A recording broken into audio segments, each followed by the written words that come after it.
Welcome. You're listening to The Aligned Self, Conversations in Creating a Conscious and Abundant Life. This is Daniel Denovi. I'll be your guide and host.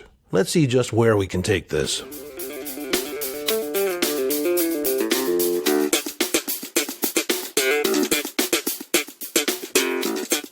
Hello, friend, and welcome into this Quotable Monday. Recently, I came across a quote by William Fulbright, former U.S. Senator, creator of the Fulbright Scholarship. Back in 2008, I had the privilege of meeting his daughter, and she talked about the Fulbright Scholarship, talked about the different work they were doing. She was on a symposium that talked about sustainability in the world, creating sustainable solutions. But I have to admit, I had never heard this quote before. I just kind of randomly came across it, and I thought it would be perfect for our Quotable Monday. And so the quote that I came across said that we must dare to think unthinkable thoughts. And that was it. And I had to beg the question, what does it mean to think unthinkable thoughts? What did Senator Fulbright mean by unthinkable thoughts? Well, here is the whole quote. We must dare to think unthinkable thoughts. We must learn to explore all the options and possibilities that confront us in a complex and rapidly changing world. We must learn to welcome and not fear the voices of dissent. We must dare to think about unthinkable thoughts, because when things become unthinkable, thinking stops and action becomes mindless. We must dare to think unthinkable thoughts. This whole idea is very near and dear to my heart. When investigating further, what he was actually challenging was conventional thinking, old, tired thoughts that have been thought and perpetuated from generation to generation. What he was challenging was doing things because they'd always been done that way. What if we were to do things a completely different way? In 1946, Senator Fulbright created the Fulbright Scholarship. And what it was designed to do was to be awarded to those students, those graduates that expressed academic excellence, that had ideas that were unconventional. And so the scholarship was awarded to those young individuals that had applied for the scholarship, where they wanted to explore different things, different ideas, different questions that weren't part of their regular education. It put them together with other top thinkers in the planet, creating an intellectual exchange across the world. Many of the Fulbright Scholarship recipients have gone on to win the Pulitzer and Nobel Peace Prize. It's all about thinking the unthinkable thoughts. Now, for the sake of our conversation today, I'm going to share some of my perceptions about what are unthinkable thoughts. Thoughts that may be antithetical to your common everyday thought, unreasonable approaches to life. So as I proceed, I'm going to share another quote from a person from history, and this is Bobby Kennedy. Some men see things as they are and ask why.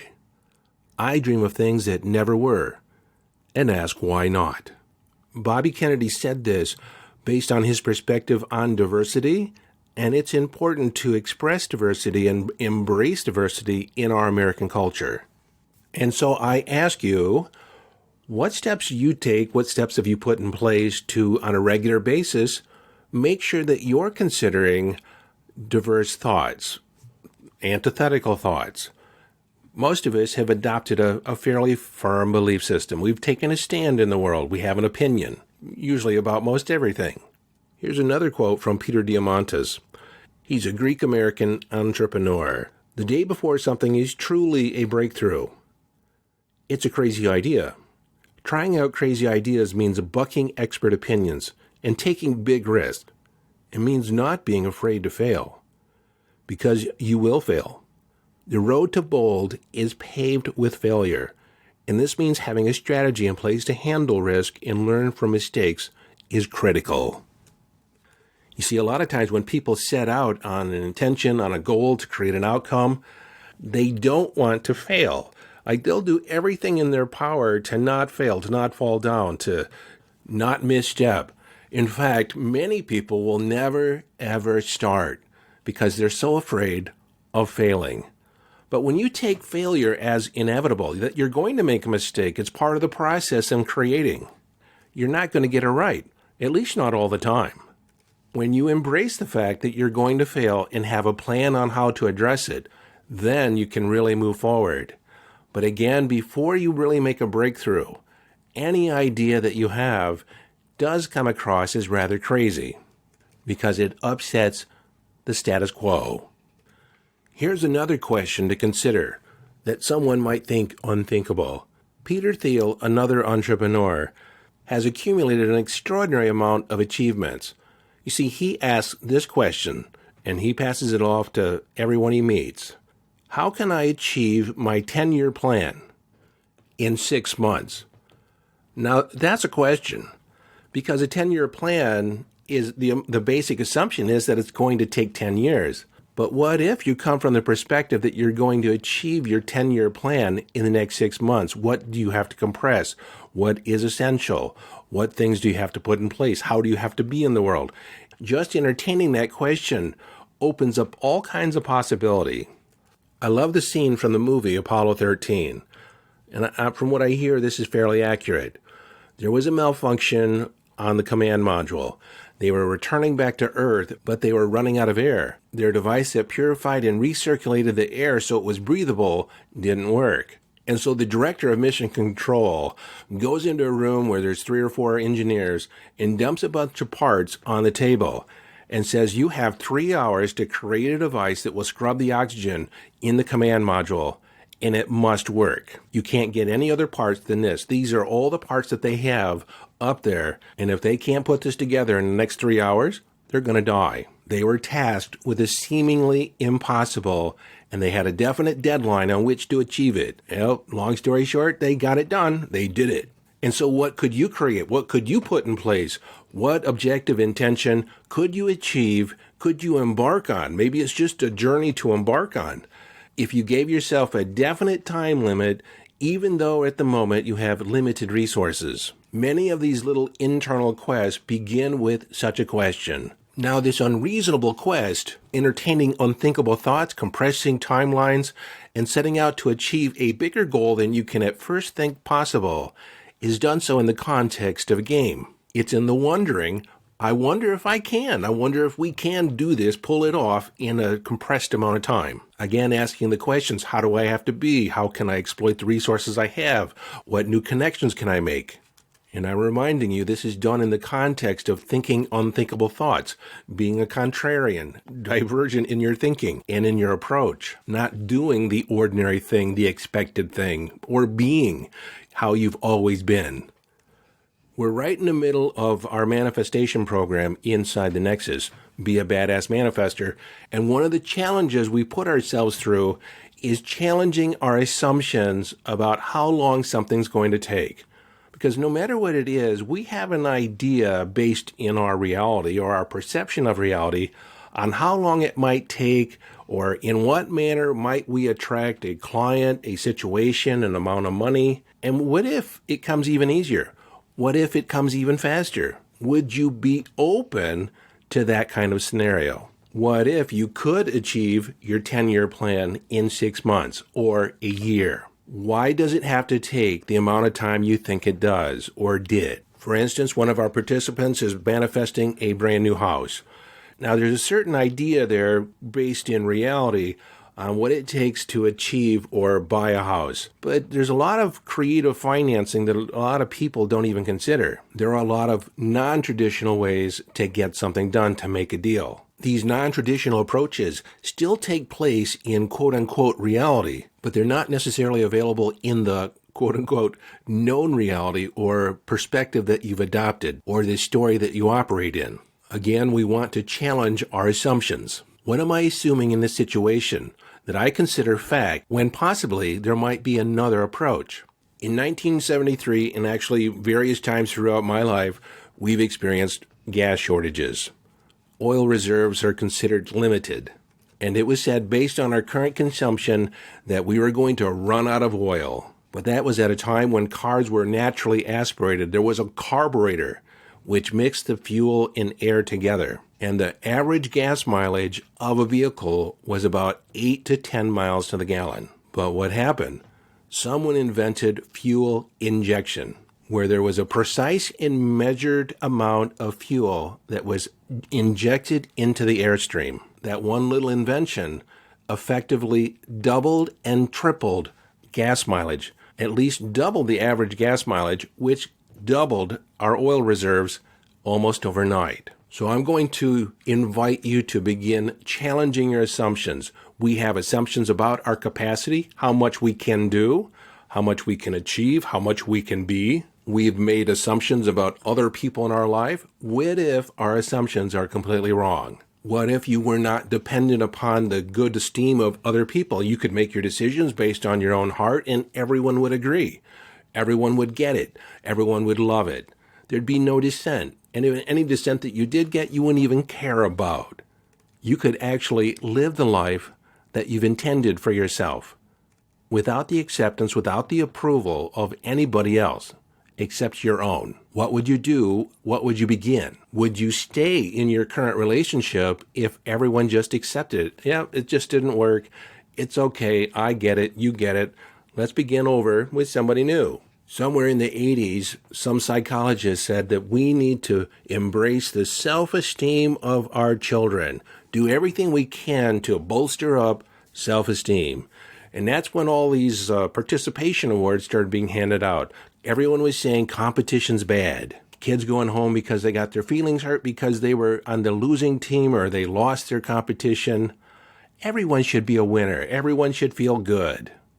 But what if losing actually makes you stronger? Losing actually makes you question your effort. Losing actually has you question whether or not you really want it. I can remember being at a swim meet, and the guy who was sitting next to me, his son came in last. He was way last from everybody else. So when he finally touched the edge of the pool, there was no one there cheering for him. The coach didn't say anything to him, and this guy was upset that no one was acknowledging his son for finishing the race. And I asked him, why would they? Why would they pat him on the back for coming in last? This is a competition. This is a race. And I have to say, your son did not look like he was even trying. And you think they should really reward a poor performance? I don't. I completely get it. I can completely see why no one congratulated him. I myself have been in competitions where my competitors are so far ahead of me, so much more skilled, that there was no way that I was going to win that particular game competition.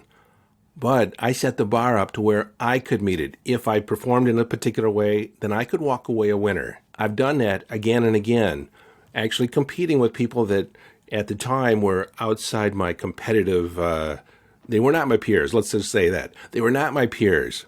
So it was inevitable that I was going to come in last. But I was going for the gold that I had extracted for myself. In the movie Rocky, Rocky realizes that he cannot beat Apollo Creed the next day. And so he formulates a plan so he can walk away a winner. He decided he was going to go the distance. In his mind, no one had ever gone the distance with the champion. They never lasted all 15 rounds. And so he thought an unthinkable thought. And if they ring that bell at the end of the round 15 and I'm still standing, then I will know that I'm somebody, that I'm not just another bum from the neighborhood. And so in that first movie, Rocky did not win the fight. I'm sorry if you haven't seen it, that's a spoiler alert. Rocky did not win the fight, but he achieved his objective. And you left the theater feeling as if he was the winner. And so you have the power to set the context. You can set the criteria by which it means to win for you. I can remember back in 2007, I had a workshop, and there was about 50 people signed up to arrive, but there was a little ice storm in Texas, which didn't mean anything to me because I was from Michigan. But to Texans, nobody wanted to drive, so nobody showed up. And nobody paid because payment was to be at the door. And so I had rented the space. I was out the money for that, but 3 people did show up. I could have just said, well, it's canceled, no one showed up. But 3 people did. So I treated them to 8 hours of coaching, 8 hours of instruction. I worked with each of them, addressing concerns that they had for each of their lives, and everyone walked away a winner We even, in the middle, took a break. We went out and had lunch. By that time, the sun had come out and all the ice had melted. And then we went back. And I have to tell you, because I was willing to entertain an unthinkable thought and give full value to just 3 people, I was actually paying them. If you take in the consideration of what I paid for the space, I paid them to sit there for 8 hours and talk to them. It was one of my greatest experiences as a teacher. I had no concern for the actual transaction that was going on. I was totally invested in the transformation of these 3 women. Now I want to offer up a different perspective, a thought experiment, amusing. I asked a question a couple years ago, and it just kind of baffled me. Again, I'm asserting no stand. It's just an idea that I pursued, a question I asked, and I'm still wondering, frankly. And so depending on your social political stance, some of you may find this offensive, but that's your problem. I'm just offering up a question, amusing, a wondering. A couple years ago, my wife and I watched a series on Netflix called Bridgerton. From what I understand, it's based on a book series and follows the lives of different noble families in what is, I guess, assumed to be British royalty, although it's not necessarily named, or I'm sure it's not historically accurate. But when I first began watching it, there were several blacks that were integrated inside the noble families. Many of them were landlords of noble rank and administered, large estates. And I thought to myself, how refreshing that blacks are being represented in a way where they're on equal footing. I love the idea. And for the first few episodes, there was no reference to the idea that they had at one time been slaves or had been at the effects of racial prejudice. Even the Queen Charlotte, she was black. There was interracial marriages. I just love the idea that they were represented as peers. But late in the season, they revealed that, yes, there was a dark time in the history where they were at the effect of racial prejudice, slavery, and oppression. And again, I understand this is part of a book, but I was deeply disappointed, and this surprised me. I realized I really wanted a representation where there was no racial bias, there was no prejudice. It wasn't even a consideration. And this is where my little thought experiment kind of took off. I mused, wouldn't it be amazing if Africans were never subjected to racial prejudice, never entered slavery, never abducted, never taken from their families, kidnapped, killed? Wouldn't it be nice if that never, ever happened? What would the world be like? And then I was struck with another unthinkable thought. A question entered my mind. Would there actually be any blacks in North America? Possibly, but nowhere to the degree that blacks are prevalent or represented in the United States today, or even in Europe. The more I thought about it, I realized that we would probably be a lily-white society with hardly any racial integration. It's possible there would have been some immigration at some point, but nowhere in the numbers that blacks are currently represented today. Most certainly, we probably would not have had a black president. And then historically, the Civil War probably would have never taken place. And there's all kinds of implications about economics and the gross national product, which slavery was a big part of. Americas could not have economically made advances in the way they did had it not been for slavery. Now, personally, I think the whole idea of slavery is disgusting.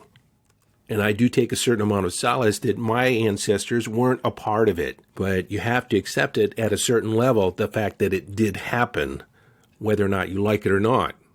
But this line of questioning goes back to Bobby Kennedy's quote, "Some people see things as they are and ask why. I dream of things that have never been and ask why not." So as I said earlier, there's no answer there, but there's an intriguing question that's present that is unthinkable in nature. Now, here's another question that embraces unthinkable thoughts. It flies in the face of conventional thinking, and that thinking is that it's important to remember the past, the tragedies of the past. And the belief is that if we remember the past, then we won't repeat the mistakes in the future. But I wonder, from the context of law of attraction, If we were to collectively forget about the tragedy of the past, stop replaying the pain, stop acting as if we need to remember all the tragedy that befell the blacks, the Native Americans, the World Trade Center bombing, while all those things are reprehensible and deserve condemning, does it do us any good to continually replay it and bring it into the future, actually recalling it from the past into the future? Now, there's an idea that I perpetuate and that a lot of people that move forward in life, they take the learning from past events, but they leave the pain in the past, meaning that we forgive, we accept it. In some respects, we choose it as something that, yes, it did happen. We don't push against it. We don't resist it. We don't say it should never have happened. I wonder, from the context of law of attraction, if we were to collectively drop the pain of the past, could we actually create a future where there is no oppression? All people are considered peers or on equal playing fields. There is no regard to color of skin. It doesn't matter whether you're white, brown, black, yellow, red, doesn't matter. It is a non-factor. I wonder, what would the belief system have to be, what would the mindset have to be if that was true? And according to the words of Martin Luther King, everyone was judged on the content of their character. And then a flip side of that question is, how are we currently perpetuating the dynamic socially that is going on today? Another unthinkable thought is in regard to conspiracy theories. Now, are you aware of where the term conspiracy theory came from? It actually came from the CIA in an attempt to discredit people that were questioning their operations. You see, if someone is questioning the authority, the quickest way to undermine that questioning is to discredit the source. Hence, they labeled it as a conspiracy theory, not grounded in fact. These are simply the musings of a paranoid crackpot, a person with a screw loose, and they walk around their house with a tinfoil hat to shield themselves from radiation or being scanned. But the idea is even more prevalent today. If anyone questions the government, anyone questions the policy on why it's being put in place, is it justified? Is there money being exchanged under the table? People in the press and so-called experts in social media are quick to discredit anyone that is vocal of, or questions the government, questions policy, questions the status quo. But one has to consider the flip side of it is there's no such thing as a conspiracy going on in the government. That's to assume that every person in the government is above board, that they always operate with the people's interest in mind, that there are no special interests. Well, you and I can probably agree that that is not necessarily the case. And so if the possibility exists for misbehavior, then I think it's incumbent upon us to consider that all conspiracy theories may have an element of truth contained within them. Now, that's definitely an unthinkable thought, is it not? Now, these questions, these unthinkable thoughts are addressed more at the global level, more at, I guess, culturally based level. And our concern is more what's going on at the personal level. And this is where we go back to questioning our own assumptions, those conventional ways of thinking that we assume are true, but may not be. So, my friend, challenge your assumptions, challenge convention, think things and ask, why not? Why not me? Why not us? Why not in half the time? Do this. Entertain these thoughts. Entertain these different perspectives and just see what it opens up in your life. Before I go, I want to share one more idea, one more unthinkable thought. And this comes from a plaque that was in the kitchen of my grandmother. Now, my grandfather was an avid fisherman, and this plaque spoke about fishermen in general. And here's a quote: "Are all fishermen liars, or do only liars fish?" Because my grandfather had multiple stories about the fish that got away. Until next time, this is your friend and host, Daniel Denove, urging you to follow your bliss. Live your life from inner signals. Be inner directed as you engage in the epic adventure.